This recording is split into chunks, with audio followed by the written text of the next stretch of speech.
महाकुंभ का अद्भुत दृश्य। महाकुंभ जो हर 12 वर्षों में आयोजित होता है, मानव जीवन में धर्म और आस्था का एक अनोखा संगम है। हरिद्वार के गंगा घाट पर लाखों श्रद्धालु इकट्ठा होते हैं, जिनकी आंखों में भक्ति की लौ और मन में पुण्य की इच्छा होती है। इस बार का कुंभ और भी खास था, क्योंकि उसमें एक ऐसा दृश्य देखने को मिला जिसने सबको चमत्कृत कर दिया। कुंभ के मुख्य स्नान के दिन सूरज की पहली किरण के साथ ही लोग घाटों की ओर उमड़ पड़े। संत, महात्मा और साधु सन्यासी अपने अपने अखाड़ों के साथ स्नान के लिए बढ़ रहे थे। तभी अचानक भीड़ में हलचल मच गई। लोग आपस में फुसफुसाने लगे, देखो वह कौन है? क्या वह कोई दिव्य पुरुष है? भीड़ के बीच से गुजरता हुआ एक 7 फीट लंबा विदेशी सन्यासी घाट की ओर बढ़ रहा था।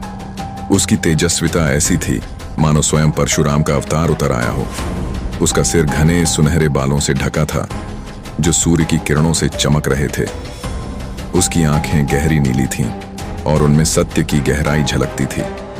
उसका शरीर शक्तिशाली था, लेकिन उसकी चाल में अद्भुत संयम और शांति थी।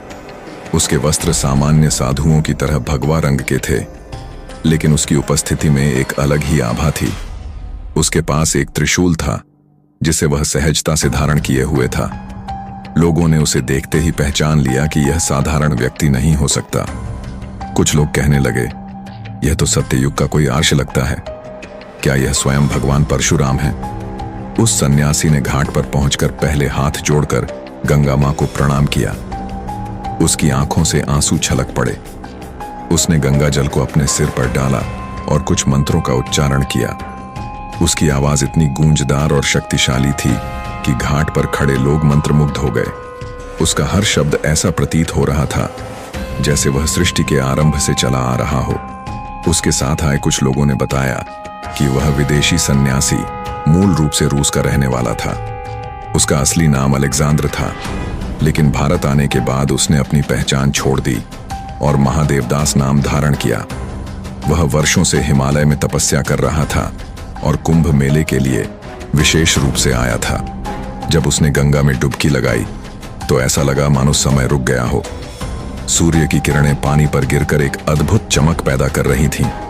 वहां मौजूद साधुओं और श्रद्धालुओं ने उसके तप और तेज को प्रणाम किया।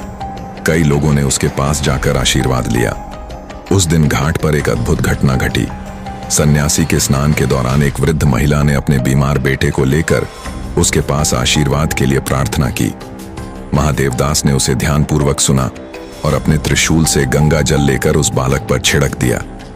कुछ ही क्षणों में बालक स्वस्थ हो गया। यह चमत्कार देखकर लोगों की आस्था और भी दृढ़ हो गई। महादेवदास ने कहा, मैं यहां चमत्कार करने नहीं आया हूं। गंगा मां की शरण में आने से ही सभी दुखों का अंत होता है। मैं भी एक साधारण तपस्वी हूं, जो गंगा और शिव की शरण में जीने का प्रयास कर रहा है। उसके ये शब्द सुनकर लोग भाव विभोर हो गए। उसने लोगों को अहंकार, लोभ और क्रोध से दूर रहने का संदेश दिया और कहा कि सच्चा जीवन वही है जो सेवा और तपस्या में व्यतीत हो। महाकुंभ के उस दिन महादेवदास की उपस्थिति ने लोगों के मन में आस्था और श्रद्धा का नया संचार किया। उसकी कहानी वहां से चलकर पूरे देश में फैल गई। लोग कहने लगे, यह महाकुंभ केवल एक आयोजन नहीं था, बल्कि सत्ययुग की एक झलक थी। वह विदेशी सन्यासी जैसे भगवान परशुराम के तेज को साथ लेकर आया था। महादेवदास उसके बाद फिर से हिमालय लौट गया, लेकिन उसकी कहानी आज भी उन लोगों के दिलों में जीवित है जिन्होंने उसे देखा था।